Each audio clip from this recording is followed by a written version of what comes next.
дастаи мунтахаби то 17 солаи тоҷикистон дар бозии охир ва ҳалкунандаи марҳилаи гурӯҳӣ дар варзишгоҳи раҷамангалаи шаҳри Бангкок бо миллипӯшони Австралия андари майдони рақобат шуданд.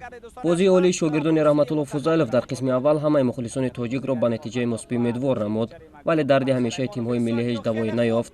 ҳамлагарони якачини то 17 солаи тоҷикистон дар қисми аввал ҳадяқал 4 маротиба имкони хуби рахна намудани дарвозаи австралиҳоро доштанд, вале дар ин нимаи бозӣ ҳеҷ голе ба қайд гирифта нашуд.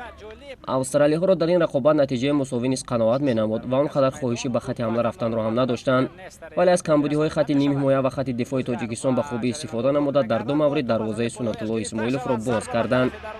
Даниэл Бенни ибтидо ҳисобро боз кард ва дар дақиқаҳои иловагӣ Натан Аманатидис бо голи хеш нуқтаи ниҳоиро дар бозии мазкур ва баромади якачини то 17 солаи тоҷикистон дар қаҳрамонии Осиё гузошт.